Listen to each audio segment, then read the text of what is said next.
President George W. Bush just released this statement honoring him, saying, in part, Dick was a calm and steady presence in the White House amid great national challenges. I counted on him for his honest, forthright counsel, and he never failed to give his best. He held to his convictions and prioritized the freedom and security of the American people. For those 2 terms in office and throughout his remarkable career, Dick Cheney's service always reflected credit on the country he loved. Dick's love for America was second only to his family.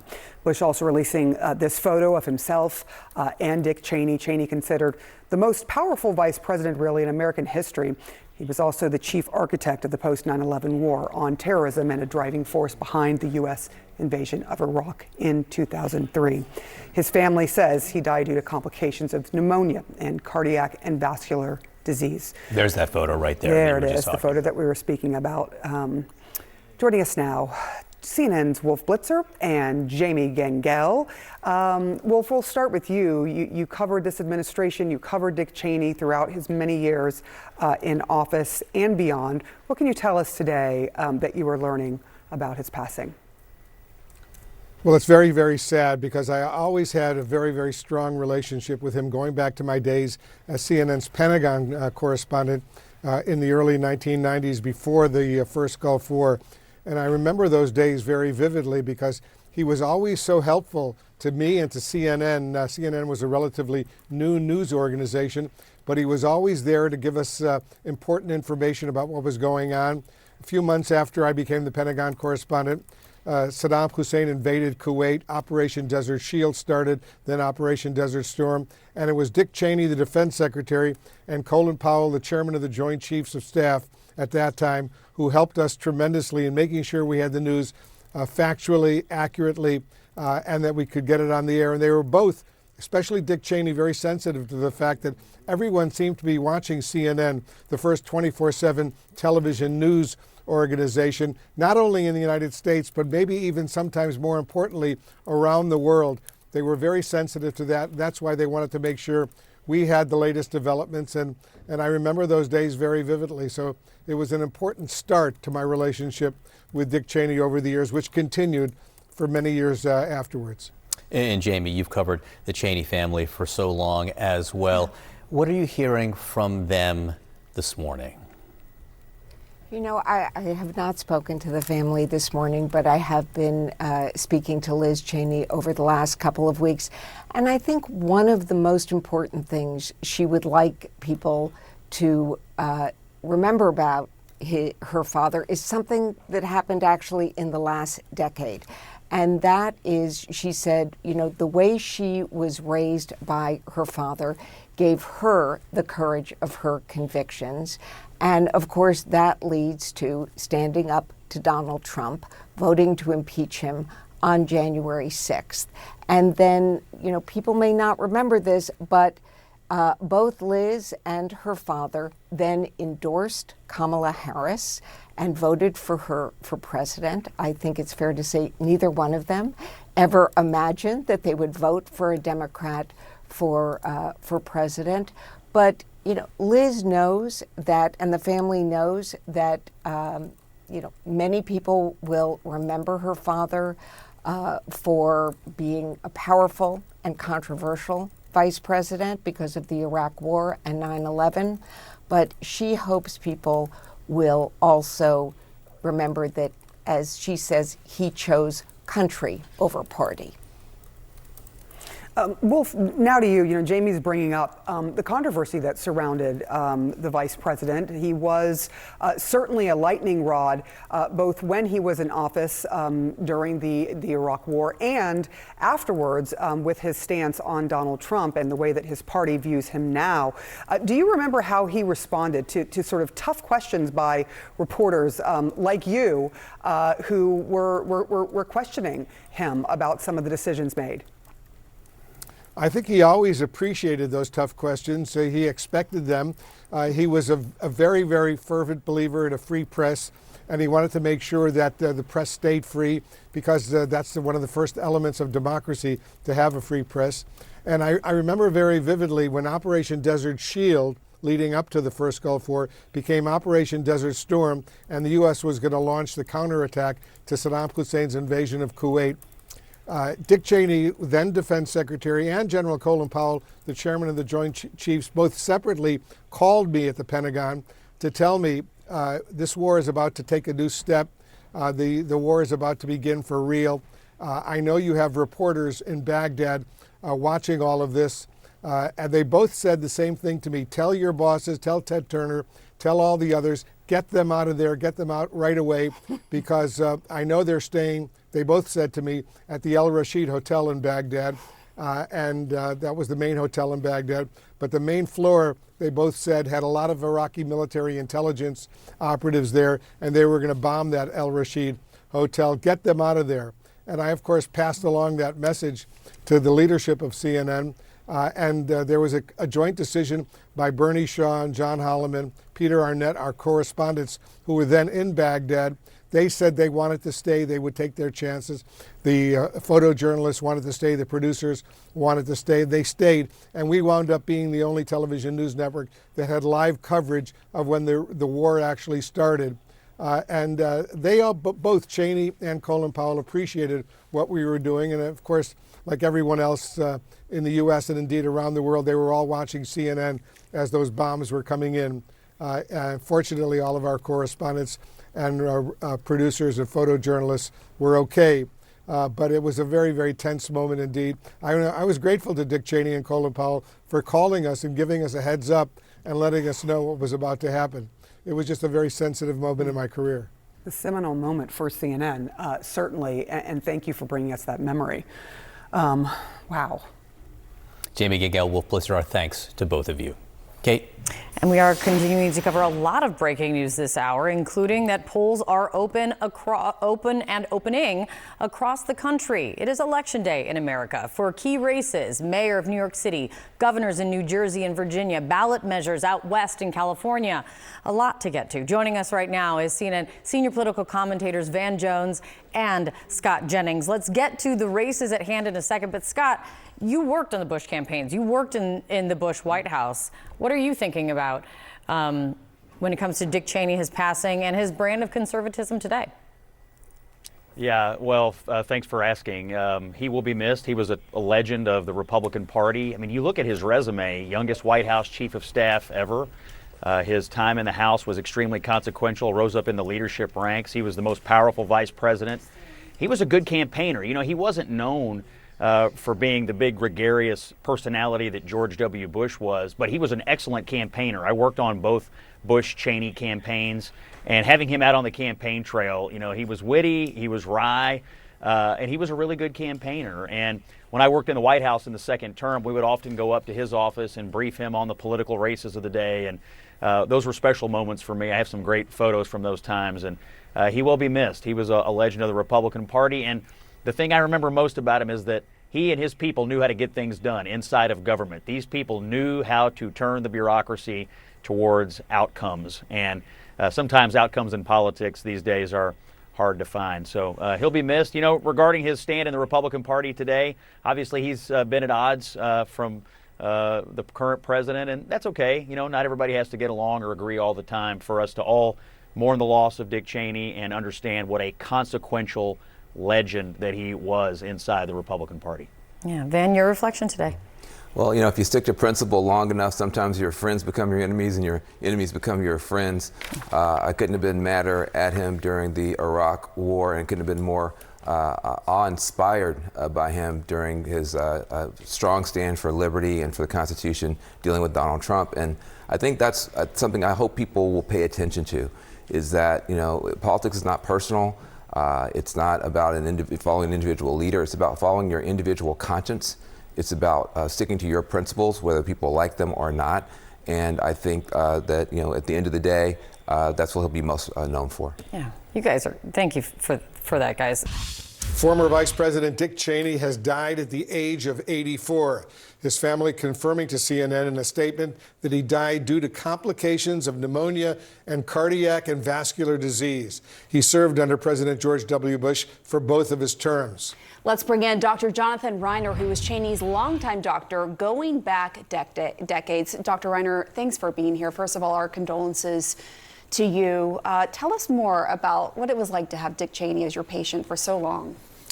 So he was simultaneously the most complicated patient from a medical standpoint I've ever taken care of, and also one of the easiest patients to take care of. A very gracious and grateful patient, incredibly compliant, and he was easy to take care of.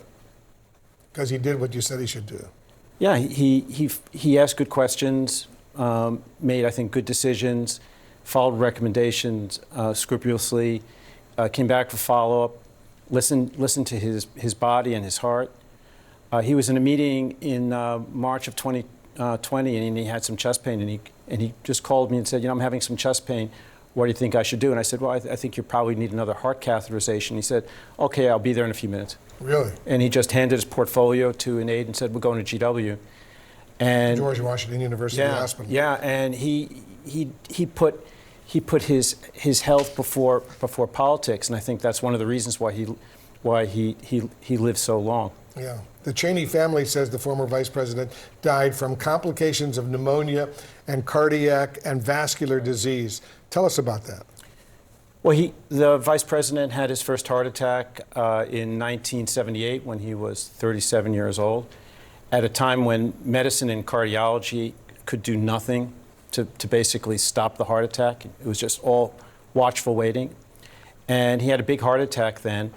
And over the ensuing almost 50 years, medical advances basically caught up to his disease at just the right moment, and he had atherosclerosis, which is a systemic disease, and finally after 50 years, he reached a point in his life where he just didn't have any more resilience.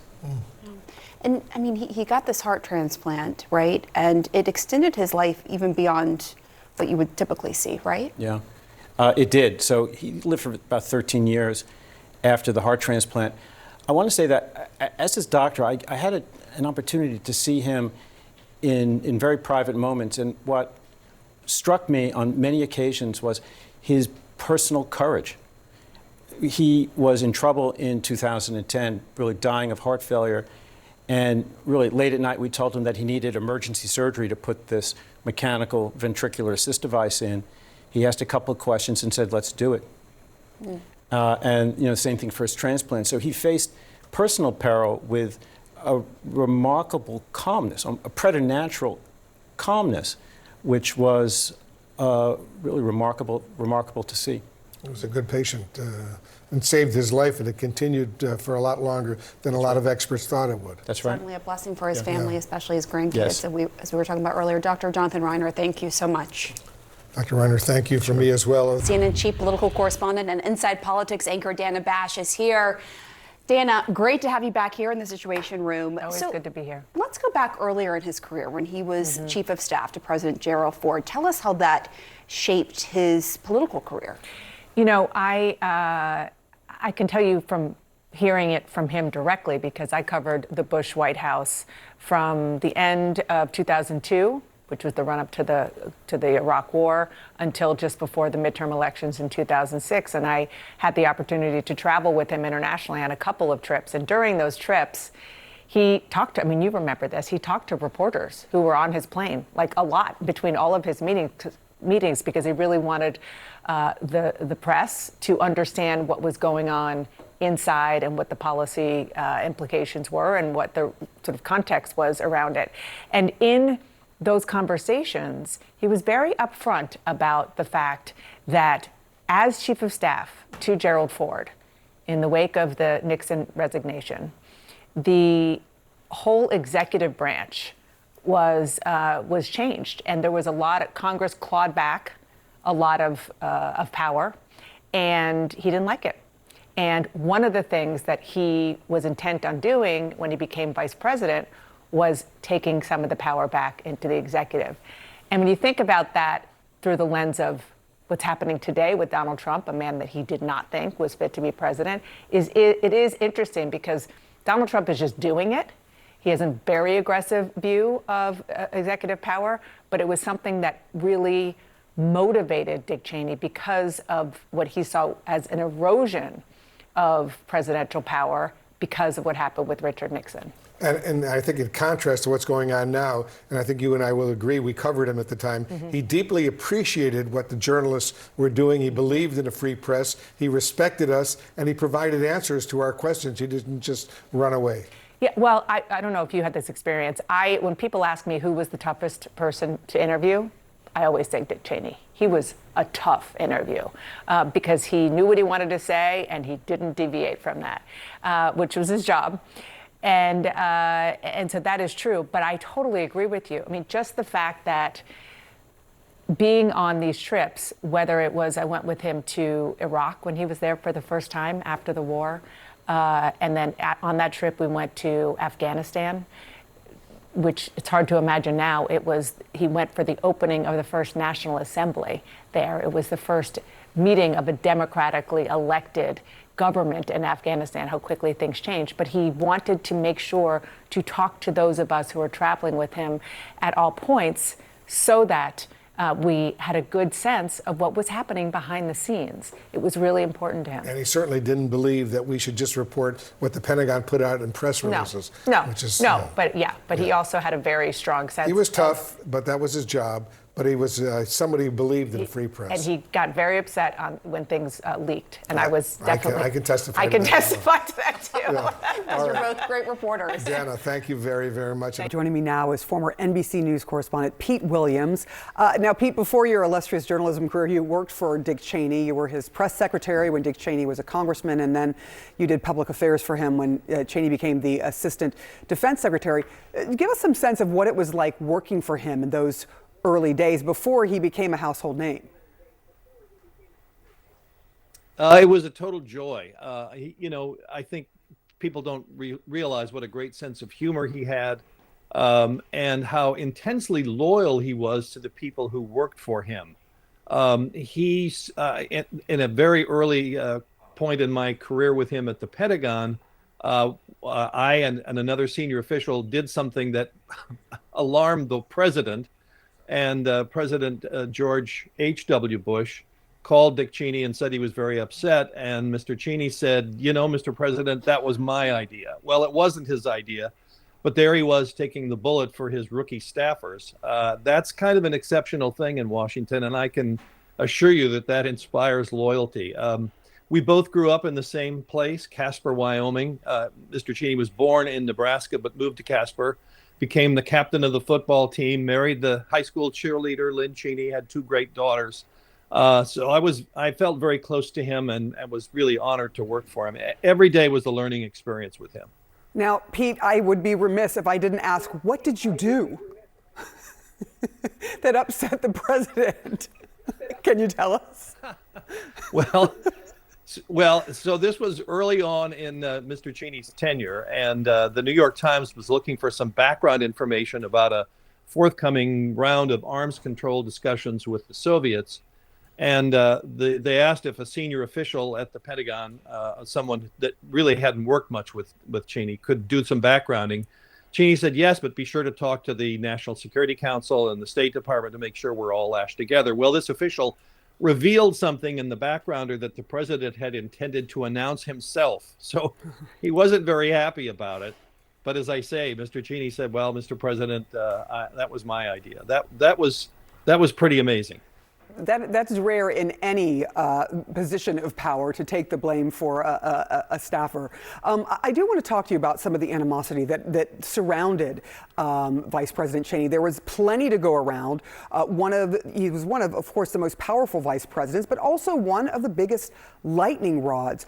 Democrats went after him. He was hated by Democrats for some of what he decided in the war on terror with the Abu Ghraib torture that happened and his role at Halliburton. And now Republicans have shunned him because he stood up and said, I cannot support a President Trump presidency after January 6th. Did it bother him at all? Did you ever have discussions with him about the attacks that he got from now all sides of the political aisle? No, I don't think it bothered him. I think that he felt he was doing the right thing, and that gave him a great deal of personal strength. In terms of the war on terror, I think you have to consider what a searing moment it must have been for him to be in the White House with the president on the road after the 9/11 attacks, not knowing what was going on, facing the possibility of having to shoot down civilian airliners, and then being hustled by the Secret Service down to an underground bunker in the White House. I think that very much shaped his feelings and was reflected in his decision that the United States was never again going to be attacked, and we should do whatever we could to prevent those attacks. In terms of Mr. Trump and the Republican Party, he was a person of great conservative views, of very strongly held conservative views, especially on the issue of national defense and strategic alliances. And on that alone, he would part company with Donald Trump. But he just, he was the youngest White House chief of staff ever at the point when he worked for Gerald Ford. He had strong feelings about the kind of decorum that should exist in the White House, and was really alarmed by many of the positions that Trump took. Mr. Cheney's politics don't really reflect the politics of a lot of the Republican Party today. Yeah. Thank you so much, Pete Williams, for taking us along on your memories of the Vice President. I really do appreciate you coming on this morning. And join us now is Alberto Gonzales, who served with Cheney in the George W. Bush administration, first as White House counsel, then as Attorney General. Great to see you. We should note, though, your relationship with Dick Cheney goes back to your days in Texas state politics. How are you reflecting on him with his passing? I think very consistent with the views of others who have been on CNN and other networks. He's a great American. There's just no question about it. Courageous, someone who always told you what he believed, whether you were right or wrong. I very much respected him. There are very few people that I respected more in government today than Dick Cheney. What do you think were the most defining moments of his career? All of his service, quite frankly, and the positions of responsibility that he held in our government at the highest levels are remarkable, and I think that is a true testament to the confidence that people had in the wisdom and judgment of this man during some difficult historic times, as others speakers have spoken about during his time at 9/11, and working with him in the White House during that time was particularly important for me. It was an experience I'll never forget. And of course, then as Attorney General, he was also very influential as far as I'm concerned. So as I said, I look upon Dick Cheney as someone who is unique in our history, certainly in our recent history. Very unique individual who stood for principle, and I regret to say that I think there are too few people like that today in Washington. You alluded to this, but of course he wasn't without his share of controversial policies, right? Most notably, he's considered the architect of the war on terror, and as part of that, he promoted the use of enhanced interrogation techniques. You worked with him, you helped shape the legal framework for those policies. How do you reflect on that now in just that time period working with him? Well, the war on terror, the most important, the most valuable currency was information. And we needed to get information from individuals that we had in custody and Guantanamo and in other places around the world. And so the administration turned to the lawyers under the leadership of John Ashcroft. And I worked with John and lawyers at the Department of Justice and lawyers at Defense and CIA, developing the legal framework. Again, President Bush was very, very clear. We were not going to engage in any kind of conduct that violated any kind of legal obligations, both domestic and international. And so the lawyers worked hard to put that framework in place. That was something supported by Dick Cheney and President Bush. And, I know there's a lot of criticism about what we did, but and would we do things differently? Perhaps, but the things that we did keep America safe. And that was always the number one objective for President Bush and for Vice President Cheney. Former Attorney General Alberto Gonzales, thank you so much. I'm joined by a terrific group of reporters, including those who knew Dick Cheney well and covered him for a while. Jamie Gangel, I'm going to start with you, his legacy. So there's no question, as you said, he will be remembered as, if not the most powerful vice president in history, one of the most. He changed it from what had long been a ceremonial role to, he really was a partner to George W. Bush. Bush would tell you that while people said that Dick Cheney was the puppet master, that he was not, that Bush was the decider, he was the advisor, but he was a very powerful and experienced advisor, which is one of the reasons Bush picked him. He'll also be remembered as very controversial. He was a lightning rod for critics of his positions on the Iraq War, on enhanced interrogation, and he was vilified for those. He never backed down on those positions. He felt that 9/11, when he was sitting in the White House and no one knew what was coming next, that he was a changed man and that his job was to keep the country safe. So he never changed on that. I think there's one thing, there are some people, there's a generation that does not remember Dick Cheney as vice president and think of him as Liz Cheney's father. And which he probably loved. He loved it. and I've spoken to Liz several times in the last couple of weeks, and she really hopes that people will know that the way her father raised her, it didn't just influence her career. She followed him into the House representing Wyoming, but it gave her, as she says, the courage of her convictions to vote to impeach Donald Trump, to break with him, to be vice chairman of the January 6th committee, and that there was no daylight between her and her father. As we know, he blasted Trump. He voted for Kamala Harris. As Liz would say, he picked country over party. And we both covered the Bush-Cheney administration. And one of the things that he was very open about with reporters who we talked to a lot, maybe surprisingly given his reputation, was how much being in the Ford White House as the chief of staff to Gerald Ford after the Nixon resignation changed his view of the executive branch, because he was very upset that so much power was taken away post-Nixon. And when he was sort of overseeing that as the chief of staff at the White House, and in his second go-round as vice president, he was working very hard to pull some of that power back into the executive branch. And ironically, even though he reviled Donald Trump, Dick Cheney's role as vice president in that White House could end up helping Donald Trump at this very moment, because there were George W. Bush had two picks to the Supreme Court, John Roberts, the Chief Justice, and Samuel Alito.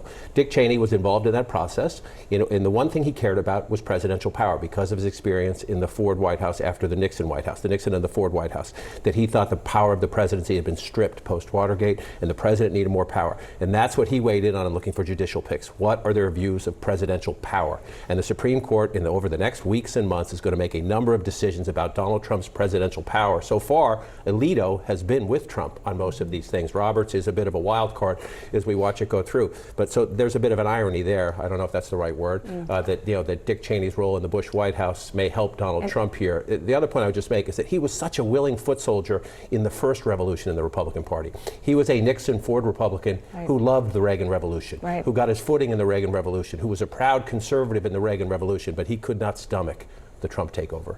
He thought it was not conservative, it was not Republican, and what bothered him most was the point Jamie was making about Liz, that even back in his Wyoming, he thought that would be the safe place, that these were Westerners, these were true conservatives, these were people of principle. And when his daughter lost, he really realized, oh my God, this is everywhere. It's so true, and I want you to weigh in on that, but I also just want to go back to 9/11. And just a reminder to people that President Bush was traveling and couldn't get back. Dick Cheney was the guy in charge in the Situation Room in the White House. And I mean, there's the famous, very famous picture in the Situation Room and then ultimately in the bunker. And he talked very openly about the fact that that day changed him, having to be not just in charge, but make a decision on whether or not the U.S. military would potentially have to shoot down a civilian aircraft filled with innocent Americans because it was being used as a missile. Absolutely, and he wrote about it in his memoir, and there is no question, look, he was a conservative's conservative, a Republican's Republican, but there is no question that 9/11 changed him. He felt his job was to keep the country safe after that, and so all of these other policies that became so controversial, he never backed down on any of them. And one of those, obviously, is the war in Iraq. Right. And the fact that he said that the United States would be greeted as liberators by the Iraqi people. Let's play the soundbite. He said it on Meet the Press, March 16th, 2003. I think things have gotten so bad inside Iraq from the standpoint of the Iraqi people. My belief is we will, in fact, be greeted as liberators. Well, America wasn't greeted as liberators. In fact, Amy, I can tell you that the first time he actually went to Iraq after the war was 2 years later. I was on that trip with him. We landed in pitch black dark with a corkscrew landing on a military airplane. It was definitely not the greeting of liberators. And I actually talked to him in the mountains of Pakistan during that lengthy trip about this very issue. I wonder if you, looking back and some of the things that you thought at the time, maybe you said at the time, that the United States would be greeted as liberators, for example, do you think, looking back, that might have raised expectations for the American people about what to expect in Iraq that maybe weren't met? No, I don't think so. I think on Iraq, we got the big issues right. I think when all is said and done, from the perspective of history, the vast majority of the Iraqi people are grateful for what we did. Far better to have their democracy that's now in place rather than Saddam Hussein ruling. And the world's a far safer place because of what we did. Amy? Yeah, what's remarkable about this is the way in which the Iraq War didn't just agitate one branch of one side of the aisle in Washington, but it literally, you could argue, was a deciding factor in the rise of Trumpism. Definitely. And that, again, growing up, covering Republicans in Washington, there was the three-legged stool that made up the Republican Party. It was hawkish, fiscal conservatism, and social conservative. That was who Dick Cheney was. Two of those legs are now gone, the fiscal conservative and the hawkishness on military involvement and the role that America plays in the world.